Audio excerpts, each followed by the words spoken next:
Welcome to Inspire Campfire, a podcast where ordinary people tell their stories of extraordinary adventure. These are campfire stories meant to inspire the rest of us to light the fire within, get outside, follow our dreams, and return to tell our own stories. Ready? Let's strike the match.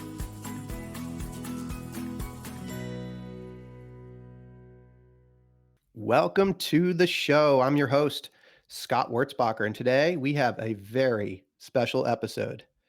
Each of us has a voice inside that calls us to adventure, and each of us chooses to answer that call in different ways. Some of us find adventure in our backyard, while others choose the entire world as their playground. Today's guest is someone that wanted to feel the world and spent over 6.5 years walking across 4 continents, 14 countries, a handful of islands, and over 20,000 miles. Angela Maxwell is here with me today to share her journey of curiosity and exploration and how she walks the earth. Quoting her website, Angela, a novice adventurer when she began, faced the incredible odds of surviving the outback in Western Australia, dengue fever in Vietnam, a physical attack in Mongolia, and the sheer challenges of being a solo woman sleeping in a tent wherever she could lay her head for the night. In addition to going all in on adventure, Angela has shared her story all over the world as a speaker, including a powerful TEDx talk and as an author in the book Wilder Journeys. This is a story that will move you, inspire you, and help you choose courage. Angela, welcome to the campfire. Thank you. It's an honor to be here with you, Scott.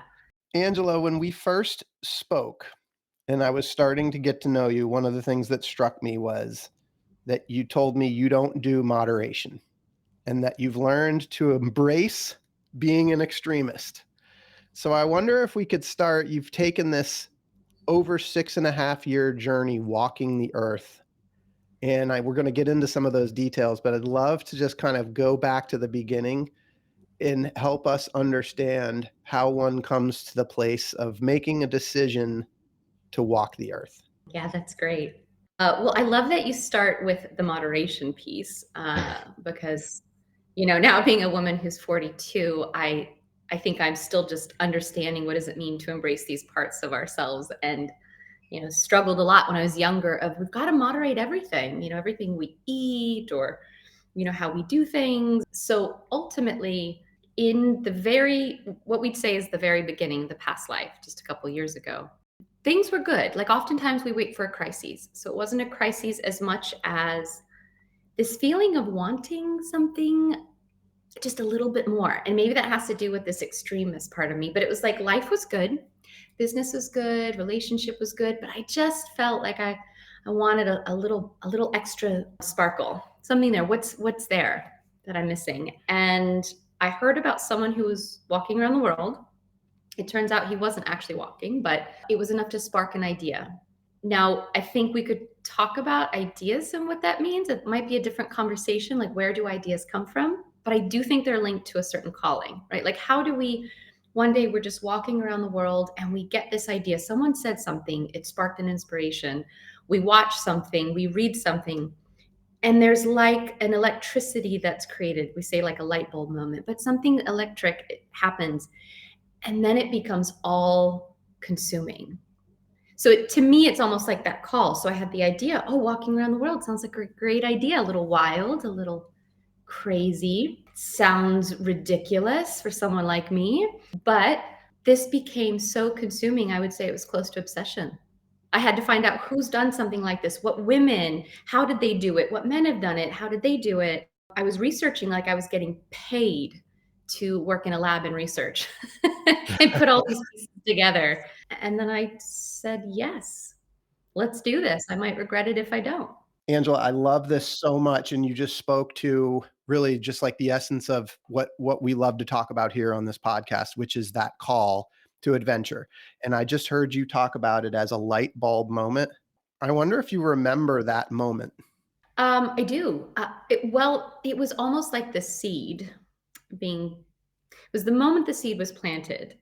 Literally, I was in an art class.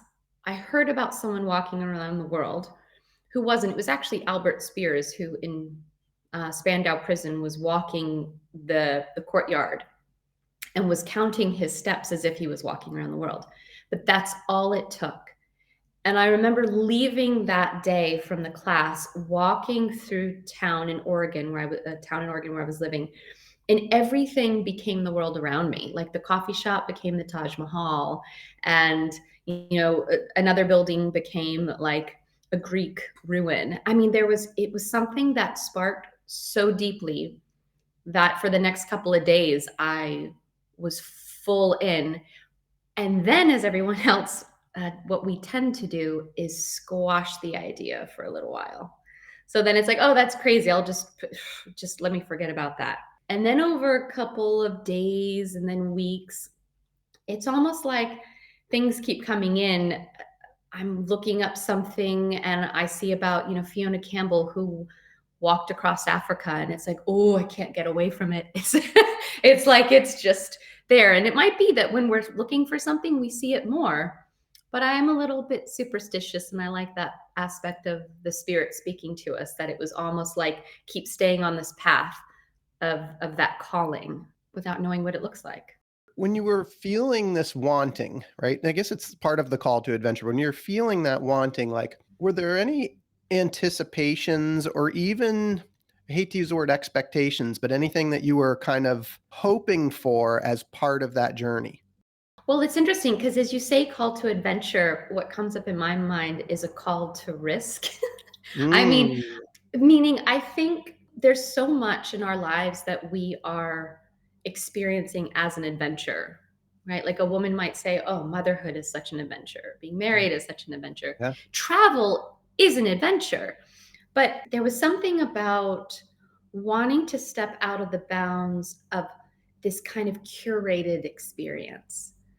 And so I think there was an expectation in a way, or a longing, that it was kind of getting out into the world to feel it, not just see it. It wasn't like I needed to check off countries to go visit.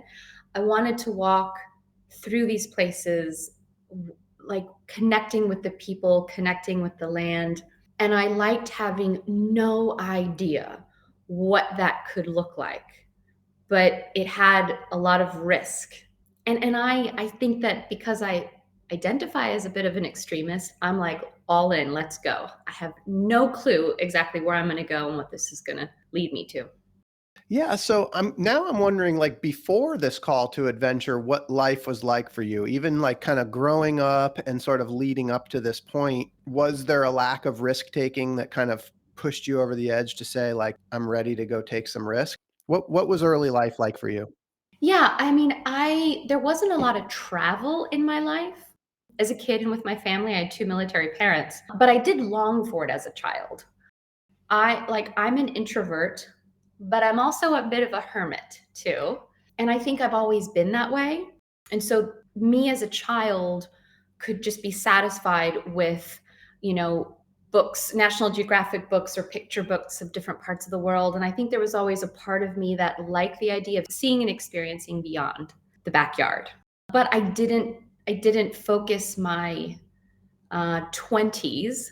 I say my 20s because I was just turned 32 when I started walking. So most of my 20s, it was still focused on really adulting well as much as Yeah. possible. Yep, sure. Having my own practice, wanting to seem professional, and I've got my stuff together. Just survive and be able to pay the bills, and maybe if you're lucky, make six figures. It's almost like still didn't realize I was quite on this hamster wheel of Yeah. success, even though it was an entrepreneurial type of success. And so I think I didn't let myself explore the world in the ways that I wanted to for most of that. There was a little bit of risk taking. I think I've always been a risk taker, but never really with my life. So let me give you a quick example. Yeah. I fear open water. I have a thing. I don't know if I saw Jaws too early, which seems to be the case for many people. Thank you, Steven Spielberg. But it's this whole thing of not being able to see what's around you. So surely I spent most of my life avoiding lakes, oceans, things like that. And so I would never think of, oh, let's go jump in and face this fear and take that risk.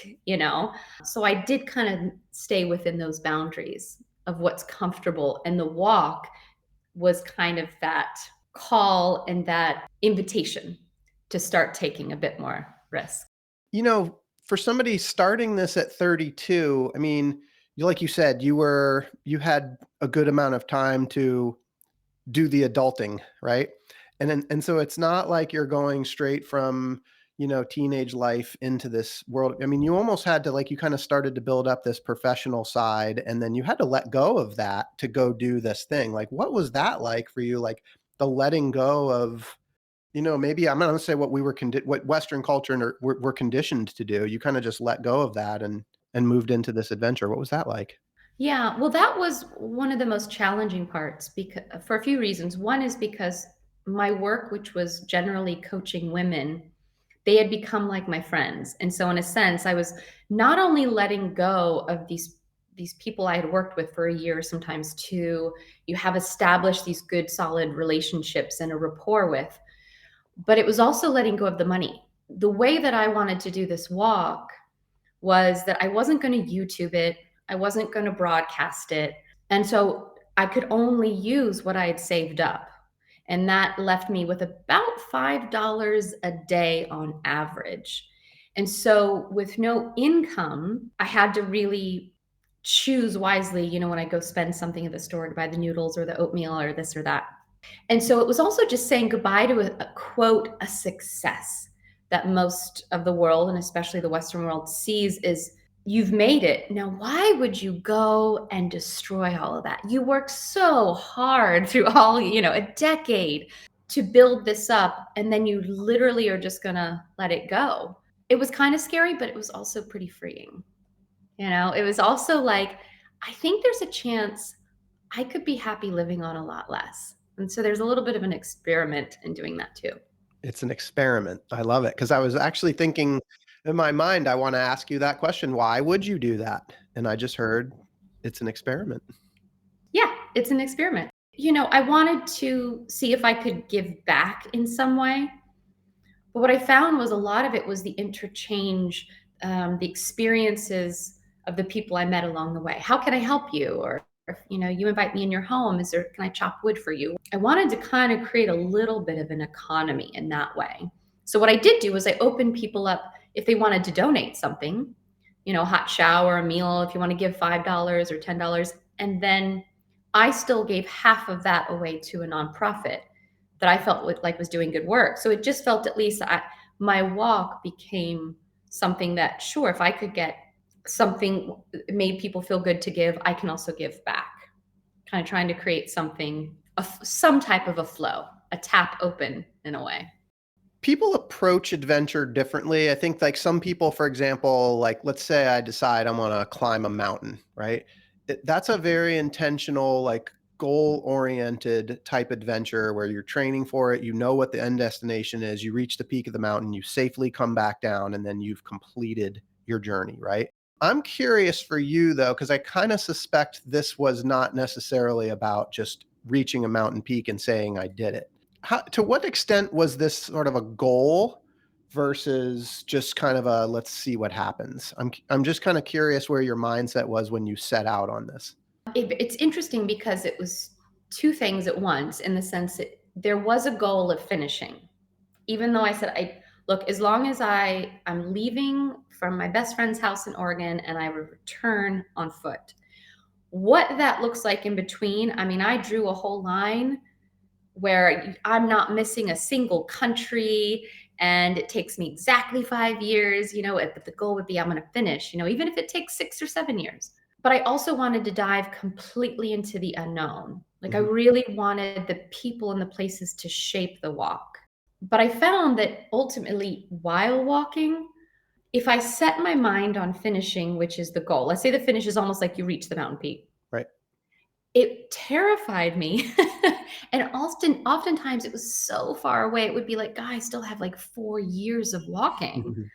So I had to actually let go of the goal. I knew how I wanted to finish on foot, but what that looked like, it was actually a process of letting go of some kind of a form, a structure that I put on it originally, that I think a lot of us do on adventures. Plans change, life happens, things shape differently, to really like let that go. Look, if we're on an adventure, which I'm giving air quotes to, because if we're on an adventure, isn't it truly to let the adventure take you on a journey so that we're not so stuck in how many miles we walk or ride a day and how far we get to, that we really stop for the beautiful sunset? We stop and have tea with the Turkish couple outside their house. Whatever the case is, adventure is something different to everyone, for sure. And for me, it's definitely the in between, it's the meat in the sandwich. Hey everyone, it's Scott here. Did you know that the members of my real estate team, W Realty Group, are listening to their own voices that call to adventure by setting big goals? Some of those goals include planning trips to Bali and the Kingdom of Bhutan, buying investment homes, and running the Chicago Marathon. At W Realty Group, we support and encourage these big goals and want to help turn them into reality. We're currently looking to add new members to the team. If you know a great real estate agent in the Charlotte, North Carolina area that would benefit from being part of our team, please send a text, an email, or give me a call.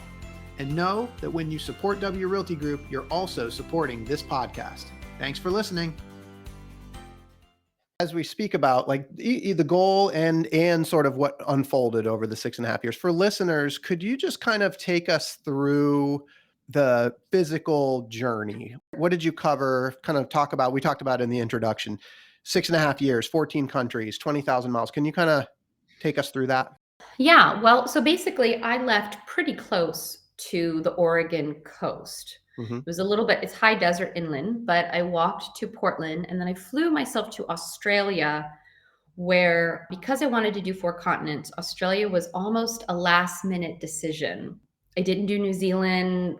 I did New Zealand much later, but I ended up doing Australia, which is interesting considering just how inexperienced I was. And I was diving into Western Australia, where dehydration and sunstroke just abound, and limited water and things like that. So there goes the extremist. I decided to go into the most extreme conditions to get, walking under my belt.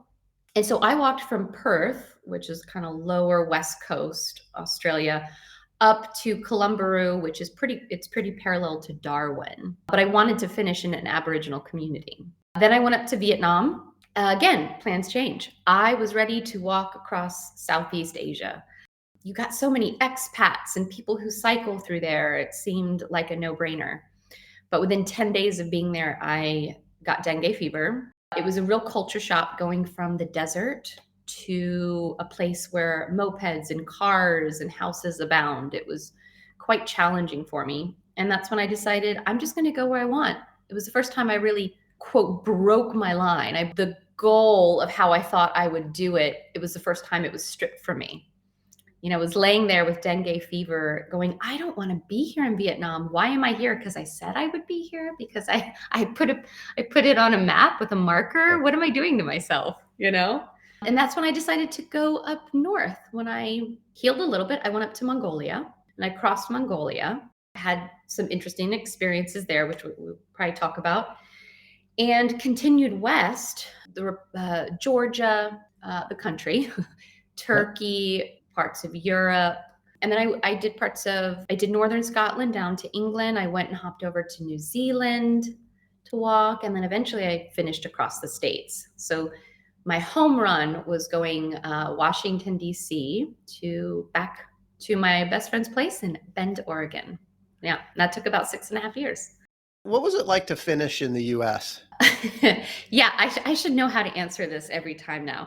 Here's what I will say. I liked being home for the comfort of many things. I mean, it's so great to pop into a CVS and grab something and that you want. I mean, the access to products and things that we love, and it amazes me. I mean, the 24-hour shops, I mean, it's just surreal. But it was also the most challenging for me, not because it was familiar and I was home. I had the most challenges with being treated quite harshly with police and local people, treated quite like a homeless person. It was very interesting. I hadn't noticed before just how easy it is for us to put on blinders, right? And I think everyone experiences this to a certain degree. You're walking into a Walmart or you're leaving a parking lot and you see that homeless person and maybe they've got a sign out and we all just don't look. Even sometimes it's because we see it so much, Yeah. but it's just like, oh gosh, don't look, don't look. And I noticed that quite happening quite often, more than I had noticed before in the States. And I ran into some issues with police, and all of a sudden I remembered, oh, everyone has a fence and everyone is like, stay off my property. It was challenging to find camping. So it was a very surreal experience. And I had, by the way, I had my 73-year-old mother on a trike with a chihuahua for a good chunk of it. So that also probably Yeah. played an interesting part. Yeah. That's so wild. I have a couple of follow-up thoughts on that. You've taken 6.5 years to traverse the entire world and seen different countries and seen different places. And actually, one of the quick hits here is you said that you had some trouble with authorities in the United States and people not being accepting, and maybe that's probably surprising to people, although when you start to think about it, maybe not so much. What were some of the places where you felt most accepted around the world? Quite honestly, a lot of them were like Turkey, and Muslim places in particular. You know, Kazakhstan, Uzbekistan, Turkey itself. I mean, it that in its I thought was phenomenal, and especially the older generations, Mm, especially the older women would really they'd have no idea what I was up to, didn't speak any English, and they would just be throwing fruit on my cart and not let me pay them. Like, no, just take it, you know, from their own yard, or like, you know, put coffee in a little, you know, tomato paste can for on the go and stuff. It was quite amazing. But most, I would say, most every place except for first world countries was where I felt the most accepted.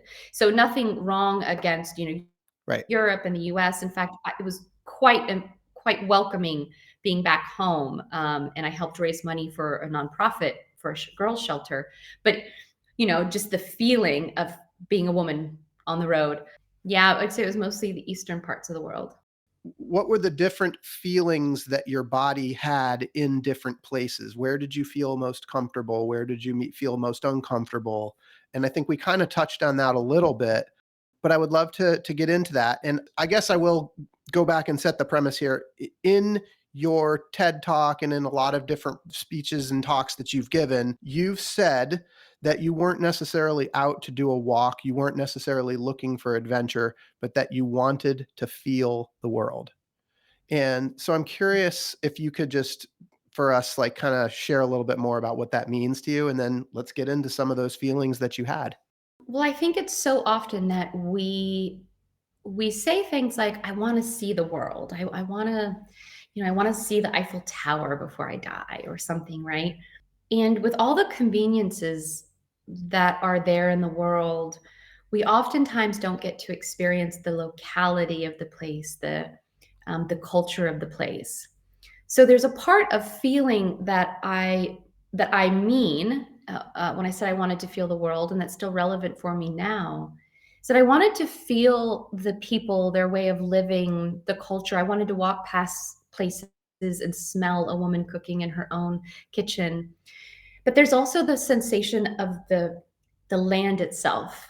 You know, so for example, something that surprised me was that on my walk, I found that as I walked into familiar places, like let's say I'm walking into Portland, Oregon, or you know, walking through into Kansas City, or things that's like, oh, I know these things, or I have a friend here, or whatever, that I have more of I tend to steel myself a bit when I reach cities and towns and I can't feel as much of myself, as much of Mhm. like what I'm thinking, what I'm feeling, and I'm absorbing. There's that sensation. I'm in a place, I'm just absorbing all these things, and I want to protect myself. And as soon as I get out into a forest or into a desert, all of a sudden I can actually feel myself more fully through the land. There's Mm. that connection there that is almost really ineffable for me. I mean, just recently walking through Uzbekistan, the sun setting, I'm camping for the night, and I'm just sitting out on this flat part of the Kaiselkum Desert, and I feel like I'm hearing a song, and I start beating the ground, and I'm singing, and I'm thinking, I wonder if there's this ancient rhythm. It's kind of like a song, a tune of women having gathered that I'm picking up on. Mhm. Who knows if that's the case? But it was pretty fun. It's like I want to feel that, whatever that is. It's a just a great experience that you couldn't have being back home, sitting in my backyard. I guess what I'm hearing you say is that the natural peace was where you felt yourself and you were able to feel the most. Yeah, yeah. That I could, yeah, I could feel my own being the most when I am quiet in nature, which I think is why we all many people long for being in nature and Mm. kind of resting and rejuvenation. But there's the feeling of other people too. I want to feel the world. I want to feel the family that has lived in this hut that their grandfather made by hand 100 years ago. I want to feel the struggles and the pain of certain areas I'm walking through because it's poverty like we've not seen. I also want to feel the success of being, in Italy, and you're walking past these mansions and what that feels like just feeling and almost in a sense learning to be a better listener as much as it is also being a part of it all through a vicarious experience. Your story, there could be a Netflix series with multiple episodes and multiple seasons, and there's so much that you've experienced. So there's only we're only scratching the surface here. Like for example, you talked about your time in Australia, and you wrote about that in Wilder Journeys, and it's incredible. It talked about your ability to learn to trust your intuition in navigating. Highly recommend people get a copy of Wilder Journeys. Your portion of that book is fantastic. That's just one of the stories on this trip. There's so many more stories. I want to get into your experience in Mongolia as one of the stories that happened to you, but a very impactful piece, and just, explore that a little bit. So for listeners, this is something that you talk about in your TEDx talk. So people can check out your TEDx talk to get some more. Would you mind sharing what happened in Mongolia? Yeah, as you said, I gave a TEDx talk about it because what I wanted to do is I wanted to talk about not just what happened in Mongolia, which was a physical attack. So it was me in my tent at night. I'd been walking for about 3 weeks or so, and a Mongolian nomad came into my tent for rape. Okay, so just being clear what had happened. Now, the thing is, I don't share the story because, oh my gosh, look, women, see, the world is dangerous. In fact, if anything, what I found was, I had just walked Australia. And I had just had that little bit of time in Vietnam. So ultimately, I was just a year into my walk. I was still an adventure baby. I still had the whole rest of the world, ahead and years to go. But when this happened, and it's every girl's nightmare. And you're a father, so I know it's your worst nightmare for your daughters. But here's the challenge, and the reason that I like to actually talk about these things. It happened in a tent in Mongolia, but it can happen in a parking lot. It can happen at a college party. It can happen anywhere. And it's not because I went walking around the world or that we take risks or go on adventures alone that it's putting us in danger. These things can happen anywhere. But it's how can we be prepared? So we don't want to be not aware of our situation and what could happen. I knew this could happen when I started walking. But also, one of the most important things is how can we move past it when horrible things happen in our life? And that's why I called this taught courage as a verb. So when I was attacked in my tent in the middle of the night, the nomad had left, and now I'm just there and it's dead silent. No crickets, no nothing. It's just like, what am I going to do? My worst nightmare just happened. So I pack all my stuff up. I go find a little, kind of looks like a little ravine, like just a little divot in the ground, and I just shove all my gear and myself, and I sit there, and I've got hours till the sun is going to rise. This is the most pivotal moment in my life, right? How can I make a choice about how I'm going to respond to this? And it was in that moment that I used other women's stories to encourage me to keep walking. Other women who had also said, hey, I was attacked, or hey, I had this horrible experience. I lost a leg. I was enslaved, whatever the case. They said, I went through this, and here's how I got through it. And that's when I'm so inspired to talk about it, because I do believe courage is a choice, and it's a muscle in a sense that we have to practice. And that's why I do think taking a risk is important in our lives to stretch us and help us grow. It was really powerful in your TED Talk, kind of talking about those moments after when you started thinking about women that you'd met and their experiences. And you kind of, it seemed, at least from my perspective, that you felt yourself kind of transition from somebody that had heard their stories and listened to their stories to sort of becoming one of them, and then Mm. feeling almost an obligation and duty, sense of responsibility to press forward. I wonder if you could just talk about that for a minute. Yeah, I love the way that you say that. It was very much that, in the sense that a lot of these stories that were coming up in my head, sitting in that ravine, they were pretty just horrible stories, things that we'd never want ourselves or our daughters or our mothers or anyone to go through. But all of those stories were told in a way that they had found how to thrive. And before I started my walk, I always saw them at that aspect of being courageous, them choosing how to thrive and be happy after such horrendous experiences. I saw them as superhuman. I saw them as something other than me, because, oh, I could never do that. I could never get through that. You just lived through something horrific, and here you are. You must be Superwoman. And then it was like, no, we're all just ordinary people trying to choose an extraordinary reaction or action in the world. And so it was in that moment I realized, wait, if I could choose this, if I can get through this, and it's going to be terrifying, if I can keep walking, then I'm choosing to be courageous the way the women I've admired have chosen. That was a really big impetus to help me keep going. Yeah, and so in the TED Talk, there was something that really jumped out at me. You said you chose courage as a verb and that you would keep walking. But then you said, I'll keep walking towards forgiveness, joy, humor, trust, and love. I heard it loud and clear, and I'm just curious. I mean, after experiencing such a horrific event, to pretty quickly make that choice to walk towards forgiveness, joy, humor, trust, and love. I'm curious if you could touch on actually each of those words, maybe just really quickly. What do those words in that moment, in that time, mean to you? How do you walk towards those things after such a horrific thing has taken place? Let me at least just touch on forgiveness, because to me, that's the guiding light for the rest of them.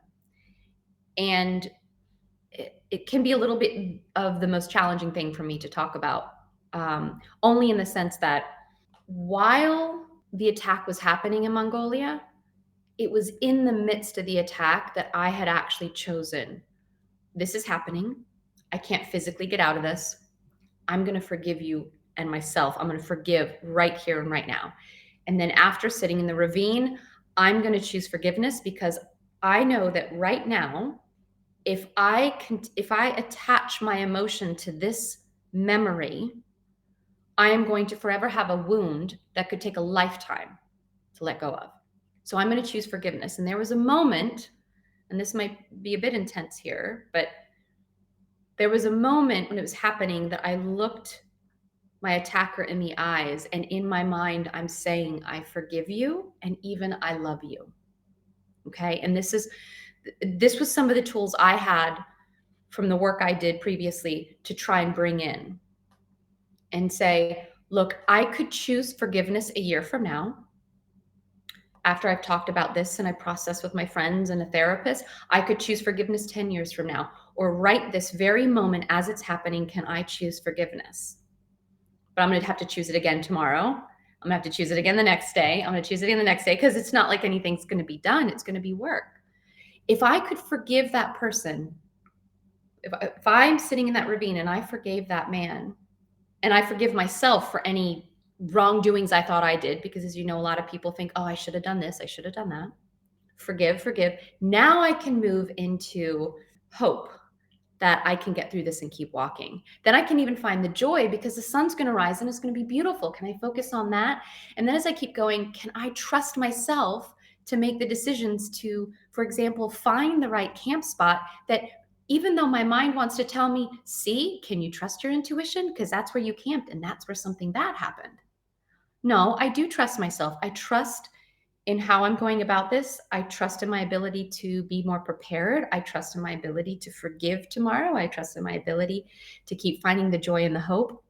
And if I can get through all of that, and I choose those things every day, not to say I'm great at it all the time, it's a practice, that leads me to the ultimate space of love, unconditional love to myself and other people, especially as I continue my life, meeting people, whether I'm walking or driving or swimming. You're amazing. Wow. Thank you so much for the vulnerable sharing. I know that people have already been inspired by your story, but just your sharing today is Hmm. amazing. Angela, one of the words you used, forgiveness, joy, humor, trust, and love. Humor. Well, don't you think that's something we choose too? Like, yeah, humor, I think, is something that we choose. I mean, all of these things are things that we choose, but you can choose to find something funny or not, or to react to it, or let yourself laugh. I mean, how many times are we all stressed? And then we're like, normally I would find that funny, or that's my favorite movie, but I just can't. I'm just so stressed. I'm just so consumed, with something. But humor brings me out every time. And I have to say, though, even to the point, Scott, that I think I'm one of those people that give jokes at the worst times. Like I want to use humor to make everything better. And I'm like, oh, did you not find that funny? Sorry, bad timing. All right. I just thought humor would relieve the situation. But yeah, I think it's important to choose humor, because it always makes us feel better. You can't laugh without a smile. It's very true. I mean, just in this moment right now, we just went from a very heavy topic to both of us smiling. And you There you did go. that. You did that. Well, thank you. I'd like to say you were good. You led that one. You led us into that. That was good. But that's how life can be, even with some Yeah. of the most intense situations. Yeah. Well, Angela, you've talked about being somebody that doesn't do moderation, somebody that goes all in, somebody that's an extremist. And you've talked about being forced to face down your greatest fears, and then one of them manifests and it comes into reality. It seems to me that you've taken a worst case scenario and used it for both growth and inspiration. I guess I just wonder if you could talk about that for a minute. I mean, I think that's almost like really good feedback of what you're seeing. I mean, of course, that would be my ultimate goal, is the ability to take these situations that are quite horrendous and be able to use that in a way that I can, you know, grow, because there's something around the ability to choose what we focus on. So in some way, I want to make sure to be clear, I'm not saying it's easy for us to choose an emotion. When we're sad or we're pissed off or whatever, like sometimes you just need to be in it. But I do believe there's a power in at least knowing we have another option, and how can we get there. And so, for example, the stories, sitting in the ravine, having these women's stories, is something that helped me keep walking. However, it probably took quite a while before I could laugh again. And I actually will very briefly tell you, I do remember the moment that I was able to have a little giggle after the incident. And it was probably a good 2 weeks later. I'm walking along, and here comes another Mongolian nomad. He's a man, and I'm, you know, at that point, just didn't know who was who, and I just kind of had to just put an arm's length with all of them, and was still like having a hard time trusting a male nomad there. And he comes up, and he's on a horse, and he's just riding alongside me, looking at me. And this was just, oftentimes people who travel, I think, a lot in the East, find there's a lot of people just interested, that like, what is that thing? What's this tent like? Oh, what are you cooking on? It is absolute, just sheer, like, childish and exploratory curiosity that they have, you know? And he's riding his horse, and I just think, just, oh God, just leave me alone already. I'm just still trying to get through the day. It's windy, and it's just like, God, I hope I really made the right decision. I can do this. I hope he's not going to do something weird. And I'm steeling myself prepared if I have to, like, fight, you know? And he runs on his horse a few feet in front of me, turns around and faces me before riding off. And he sticks his arm out like a muscle woman, pats it, and points at me like, you got this, you tough girl. And he rides off into the sunset. And it was so cinematic that I just started laughing. And I was like, thank you to whoever, whatever spirit, I needed that. Thank you. And it made me laugh out loud. And that began that journey. Humor is going to help heal. Yeah. I love that so much. So Angela, I mean, 6.5 years, you had all kinds of experiences. We spoke about one, obviously, that was hugely impactful. I want to ask you, in this walking towards joy, humor, trust, love, could you share maybe one or two experiences that really exemplify that? The joy, the love, the humor, the fun, the richness, the awe. Well, it's true that there are probably quite a few of those that I can think of. But I have to say, I think what comes up the most for me, just because my mother and I have been on our own kind of healing journey, is that my mom came to join me for the first time. And we did part of Scotland down through England. And she hadn't ridden a bike in 25, 30 years. She'd just turned 70. And she says to me, I'm going to come join you. It wasn't even a question. Now, I don't know how people feel about their relationship with their parents. We love them. We're happy that we're adults and we no longer live with them. And my mom and I get along, and we have a lot of humor and stuff. But I usually say, it's like that, 3-day mark before you start kind of bickering and things like that. So I feel like I was not looking forward to having my mom on board. I thought, oh, I'm going to have to, like, take care of her. This is going to be so challenging. But, we were in England. At least my mom wouldn't be flustered with language issues or cultural differences. And yet what I found was my mom brought humor to the table. My mom was reaching out to people. She'd come up on her bike and say, honey, I just got us a place to sleep. Or, hey, we're going to go up to this pub. And I arrived, because she's faster than I am on a bike. And Yeah. she's now met the whole community that's playing cards, and she's playing cards with them, and they're inviting us over for dinner. And so it was interesting, because through having my mother, which I felt like was one of the most challenging things I could possibly think about, someone to join me on the road, is my mom. And yet she was reaching out to the world through humor and curiosity and engagement. And I think it opened me up even more, because I think for a good period of time after the experience, I still had to focus on how do I not protect myself, yes, but also, how do I have a plan? How do I have an emergency and an escape plan? And how do I do all these things that are serious, because you can't be stuck in the same situation. I got a plan now. And it opened me up. And then therefore, as I continued walking around the world on my own after she went home, that really helped to continue that process. And I think at that point, almost everywhere, it felt like there was some point of humor and joy.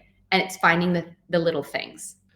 Yeah. So since you took those first steps, you made that decision to do this walk around the world, 6.5 years. So much has happened. And it's not just the walk itself, because now you've had the chance to tell your story.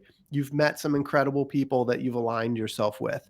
You're doing even more things now. Like, you have gone all in and you continue to go all in. And I'm just curious, like, if you were to go back to when you first started, if you like knew back then how this would all unfold, like, did you have any idea what things would look like for you today back then? Not at all. And I think I really thrive in that situation. I love not knowing. I think it's this part of how I enjoy living, that I think even if I know, like if someone said, I can show you what your life will look like in 5 years, I think I would feel sad. Like I'd be like, oh, I mean, it might be great, but now it's just 5 years of knowing whatever happens, it's not going to be as good, or it's only building up to this thing. I like not knowing, that really stepping into that unknown place. And I don't think I'd do anything different. I don't think I would have gone to a different country and walked it, or tried something different, or changed some way of doing it, even with the bad or the challenging situations, or any of the good ones. I would probably do it all over again, every bit of it the same way. What are some things that have like come into your life or manifested for you that you just never could have anticipated, that are kind of in your world now? Yeah. Well, first off would be new lifelong friends. One of them is well, a few of them are authors in Wilder Journeys, but one of them is Jennifer Brisk, and she wrote a story in Wilder Journeys about leaving the opera world, and nature was something that healed her around that. But I met her while walking through Italy, and there was a big storm coming through, and she was wanting someone to help build a garden in her little villa. We find each other online. Next thing I think I'm going to take a weekend break. And I was there for 2 months. And now I'm the godmother of her daughter. Like, it's just those kind of things. Meeting my friend Carl, who is also walking around the world. And now we've done a few expeditions together and one in the future. And I think the other thing I didn't expect to is that this has become a lifestyle. I really kind of thought, look, I might walk for 5 or 6 years. I'll finish. And then I'll get back to adulting. I'll pick up my business. I'll kind of do what I know I'm good at. I didn't expect that this has become a lifestyle, living on less and planning these long walks and these adventures. I definitely, for some reason, didn't see that being a possibility. Yeah. So I do want to touch real quick. You did try to go back for a little while. I did. I did try to go back. I finished the walk, and I was a little bit elated, only because I hadn't seen my best friend. She had a young son, so she wasn't able to just pop off to parts of the world and come meet me. And I finished, and again, I didn't film any of this. I wasn't interested. So I'm walking that last day, and I'm passing the coffee shop I remember planning the walk in, and surprised the business is still going. But I'm just walking past all these places. I stop in to get a beer at my favorite little brewery in town, and then I go to the little convenience shop near her house, and I pick up a pizza and a bottle of champagne, and I walk right up the hill and around the corner where she's come outside to meet me, and we quietly kiss, hug, and then have a nice relaxed night, like we hadn't been separated for 6.5 years. But I tried my best for a good almost 2 years. I was working in an office, which was a friend's office, and it was a ketamine and TMS therapy center. So it was work that I felt I could do. But I was in an office. So there, spoiler alert, you walk around the world, you've left that world behind, but then you're broke and you say, okay, I got to make money. I've got to figure some things out, take care of myself. And I really did struggle. You probably hear this often, don't you, from other people? They go off on walks, even just for a couple months. They come back and it's hard to adjust back to that life. Yeah. It's hard to come back from a 2-week vacation, let alone 6.5 years. Yeah, exactly. So felt like I gave it a good go. I even bought a car so I could get around. I could go to work. I could do that. And then I said, I think I need to connect again. I need to go out for a walk. And that's when I went and did Uzbekistan and Kazakhstan. So, Angela, what's next for you? Well, because I'm an extremist, I'm joining my friend Carl. where we are attempting to swim across the Caspian Sea. So we'll be going east to west. So that is, Kazakhstan to Azerbaijan. It's going to take about 30 days, swimming about 6 hours a day. So just to note, my first failing grade was in physical education. I don't do many sports. I have not a competitive bone in my body, but as part of my friend Carl's walk, he's doing one of those adventures where it has to be powered just by him, Okay. and so he's stuck in this location. And as a joke, I said, well, why don't we swim across the Caspian? Realizing there's no other option, we decided, okay, we're going to swim across the Caspian. Neither of us are swimmers, but now we're in training and getting a boat support. So hopefully in August of this year, I will successfully swim across the Caspian. Fingers crossed, everybody. That's amazing. That's going to be another conversation for us to have. Angela, how can people find out more about you, kind of follow what you're doing, and even help with the work that you're doing? The best, I think, really is just my website, shewalkstheearth.com. As we said, like, I'm not really big on social media, but I'm sometimes on Instagram. You can reach me there. But also on my website, the email goes right to me. There's no team. It's just reaching out. So if anyone has questions or just wants to send a little message, they can do it through the website. So I'm curious, for people that are listening that are inspired by you, and I know that that's going to be many, and it already is many, people that have felt that call to adventure, but often, are concerned about the danger that lurks out there. What advice do you have for those people? I would say first off is the reality is that there's always danger somewhere. If you can mentally get past the fact that just by going walking in the woods versus going walking in your park or something is going to be drastically different in danger, know that it's always there. And I think it's important to say, because it's not just get out there and just, suck it up and try, I Yeah. want people to know, as a woman in general, we are more at risk, or we could say more physically vulnerable. However, you can learn things. Look, I generally, when the attack happened in Mongolia, I didn't have a thing. I had a hammer. I didn't have pepper spray. I didn't have those things, a taser. I just really, it wasn't in my sphere of awareness. So what I say is, like, know that anywhere you are, if you can build your confidence to have a plan to do something in worst case scenarios, then that everything else around that, where you want to go, what part of the world you want to see, who you want to go visit and experience, that all starts to open in your vision. You literally have the whole world to you when you realize it's okay. I can just have a plan, of if something were to go wrong, I have this plan, and then I can go and do what I want. And so it's really about building that trust with ourselves in where we're called to go. And that's the other aspect too, is whatever it is, I hope it's just a little bit crazy. I hope it's just a little bit wild. I hope it's just a little bit enough for your mom or your sister or your daughter or your friend to say, really? Like, that's what you want to do? I promise you that is the sign for you to go do it. So there's so much out there for everyone if they listen to that calling, which it will be different for everyone. What does it mean to feel called? You'll know, because you're excited and you're terrified. Correct me if I'm wrong, but I think that happened to you, and then mom decided to come along for the journey There you go. afterwards. No joke. The day I told my mom that I was going to walk around the world, she did like any decent mother. She was like on her knees begging me not to go. It was the worst possible idea.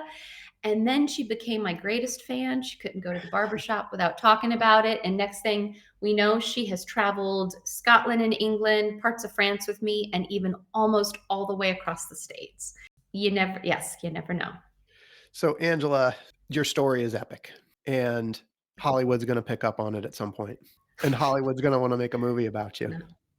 I want to know when they do, who's going to be the Hollywood actress that's going to play you in your movie? Right. Well, I once had my friend Pema say to me, if Hollywood ever makes a movie about your life, she thinks that Saoirse Ronan should play me. Nice. So I'm just Right. going to stick with what she said because I couldn't possibly come up with someone. Okay, very good. And what is your movie going to be called? I think I'd probably just go with what I would think a book would be called or anything, which is just She Walks the Earth. She Walks the Earth. I love this so much. Thank you so much for what you've done to inspire the world to listen to the voice inside us that calls to adventure. You have done that so beautifully. I really, really appreciate the time that you've spent with us today. And for those listening, I hope you've been inspired today as much as I have. I hope Angela's story has encouraged you to listen to the voice inside that calls you to adventure, because we want to hear your story next. If you have a story to tell or just need a nudge to create one, please send me an email. We'd also appreciate it if you'd help us spread the word by leaving a review and sharing or tagging Inspire Campfire in your social media. And until next time, I want to encourage you to get outside. Thanks for listening. Angela, thank you so much for being here. Thank you, Scott, and thank you to the listeners.